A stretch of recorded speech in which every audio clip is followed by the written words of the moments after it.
Continuamos con Sexta Visión Noticias. En la entrevista del día de hoy vamos a estar conversando de diversos temas con el senador por la región de O'Higgins, Juan Luis Castro. Senador, bienvenido, muchas gracias por estar con nosotros. Gracias, Javier, encantado de saludar.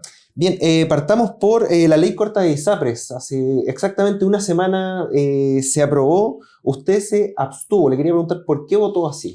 Sí, voté de esta manera porque me resulta inaceptable dar el visto bueno a una ley en la cual finalmente los usuarios van a terminar pagando con aumento de tarifa los planes la devolución que ellos deben recibir.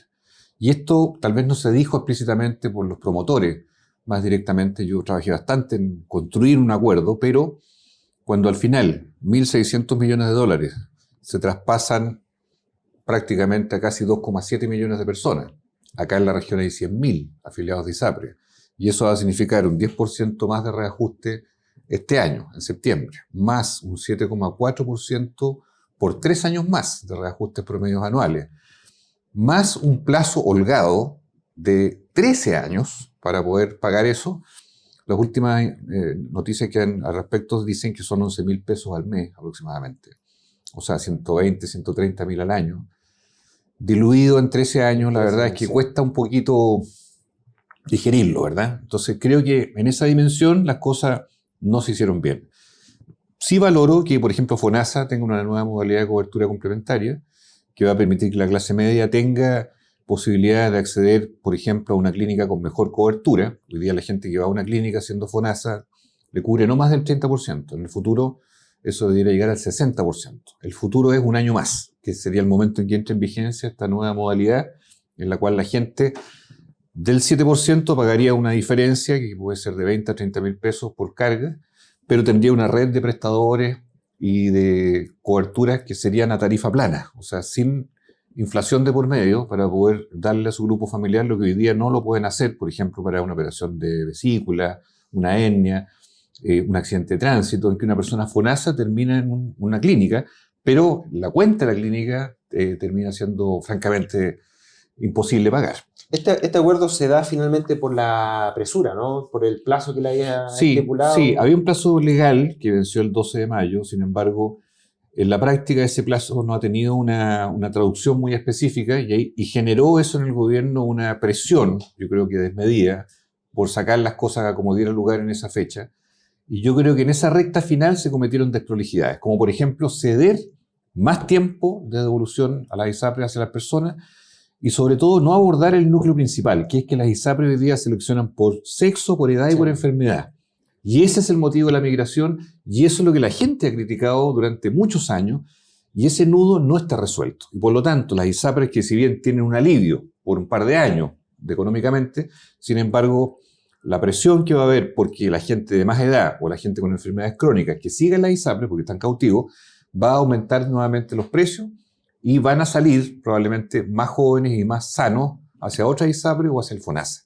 Por lo tanto, vamos a quedar con ISAPRES más disminuidas, más caras, y con una crisis que a la vuelta de la esquina se puede reeditar, así como la hemos visto en esta vuelta. ¿Qué tan real era lo que las ISAPRES podían quebrar cuando apareció todo este tema de constituir los dineros?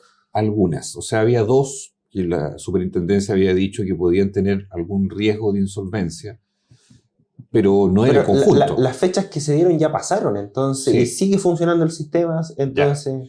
Y por lo mismo que tú dices, después de casi un año y medio de debate, ¿no habrá sido un poquito de cuento del lobo? Sí. ¿Ah? Esa es la percepción, el sabor que queda después de todo esto, pero que sirvió para que ellos presionaran, yo diría, en forma muy desproporcionada al gobierno, y el gobierno, yo lamento que haya cedido. Por eso yo tuve una posición más bien cauta, distante, de no acompañar todo el voto, ¿verdad?, favorable, porque aquí había de alguna manera enredos o trampas que de algún modo se van a pagar después.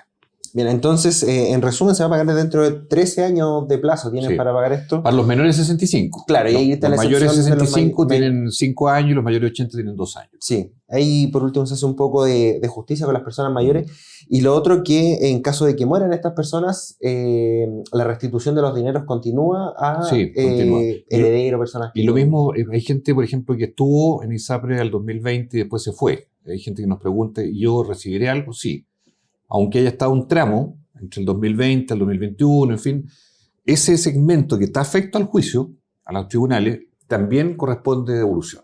Y ese proceso se va a saber de septiembre en adelante. Y también hay un modo de un pago anticipado, ¿cierto? Que se negocie con la ISAPRE. Pero eso es voluntario de las dos partes. Claro. O sea, puede que la ISAPRE no quiera y ahí no hay nada que hacer. Pero si la ISAPRE propone un pronto pago, que significa bajar a un 35% más o menos el monto total de la deuda, podrían hacerse adelanto.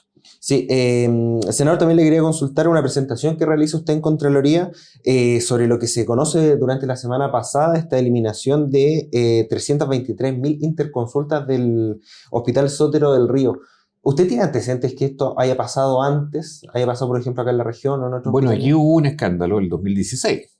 O sea, estamos hablando hace 8 años atrás, en que se investigó también, no una eliminación masiva, pero sí una negligencia, en que, según los relatos de la época, y se abrió causa judicial, se abandonaron interconsultas sin registrarlas. O sea, llegaban los documentos, pero no entraban a un sistema, y por lo tanto no se validaban esas peticiones de especialidad en el Hospital Regional de Rancagua. Luego la causa, la verdad, judicialmente no llegó a nada, y nunca se supo mayormente el destino. Antes, más atrás, en el 2012, en el Hospital San José, en el Servicio de Salud Norte de Santiago, también hubo una situación parecida. Esos son hechos excepcionales. Pero una eliminación de esta magnitud, 300.000 interconsultas, en un hospital grande en todo caso en Santiago, y hechas, digámoslo, intencionalmente o en forma expresa, según dice la auditoría que corroboró esto, pues la verdad es que es inédito. Por lo mismo, yo me entrevisté con la Contralora días atrás, General de la República, y ella ordenó, a contar de hoy, una investigación especial a los hospitales más grandes de cada región del país. Y puedo afirmar aquí, y esta es la noticia, ya que hoy día estuvimos por la mañana en el Servicio de Salud O'Higgins, que ya hoy se instaló la Contraloría en el Hospital Regional de Rancagua. Y cumpliendo lo prometido por la Contralora, todos los hospitales base de regiones, los hospitales de alta complejidad, en este caso el Regional de Rancagua, ya tienen la Contraloría revisando. No por una denuncia, porque aquí no hay una denuncia, pero sí en la investigación estándar que la máxima autoridad, claro, de oficio, está ya haciendo, así que yo espero que pronto tengamos novedades, lo cual le da tranquilidad a la gente en la medida que las cosas sean ¿Le dieron plazos? A mí la Contralora me dijo que esto iba a ser muy rápido porque no es una auditoría al detalle, sino que son 5 o 6 preguntas clave que se le hace a cada hospital de alta complejidad y tiene que responderlo. O sea, yo supongo que eso durante junio, a finales de junio, debería estar resuelto. Bien. ¿Tiene antecedentes de qué se puede encontrar en esta investigación? En el caso de Rancagua no tengo una denuncia de alguien que esté, salvo los atrasos. Por los atrasos, claro, todos sabemos que hay un promedio de 300 o 400 días de espera en general.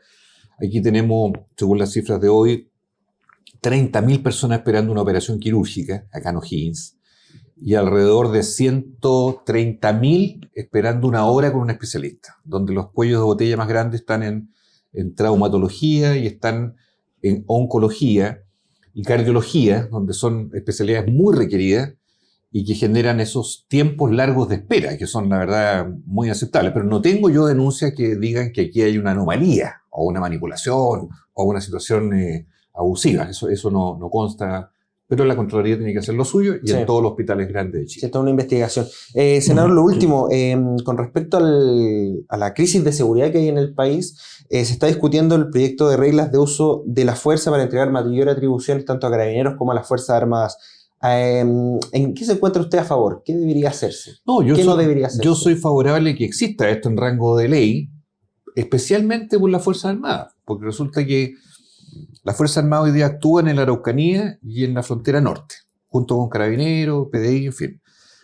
Muchos alcaldes, parlamentarios, yo mismo, hemos dicho, bueno, ante la oleada de la delincuencia brutal que tenemos en Chile, ante el control territorial, ante el narco, ante migrantes irregulares, ¿por qué no pedir la colaboración de las Fuerzas Armadas? Y lo que ocurrió en un minuto determinado el año pasado fue que se dijo, mire, no, es que no tienen ellos un código o un reglamento para el uso de su armamento en condiciones de vía pública, en condiciones de contacto con la civilidad. Y ese proyecto de ley fue el que demoró en la Cámara de Diputados, pero ahora ya va con trámite acelerado en el Senado. Me tocó estar en la sesión la semana pasada, y lo más probable es que el próximo mes ya pueda ir a ley. Ya. Y esto permite terminar con el debate de si pueden o no pueden las Fuerzas Armadas, porque nadie regula, nadie evita los dos extremos. El extremo de que salgan con las manos atadas los militares, que no pueden hacer nada en la vía pública, claro, o el extremo de violar los derechos humanos. Ninguno de esos dos extremos es deseable, pero que actúe, sí.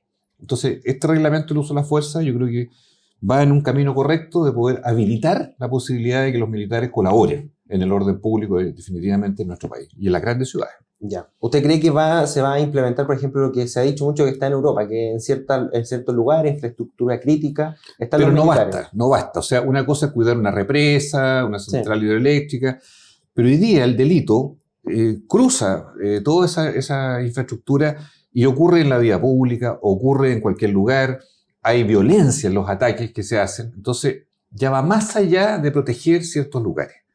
Yo diría incluso, hay lugares, o sea, ¿quién podría negar que la misma cárcel, modelo Rancagua, es un lugar donde hay producción de delito?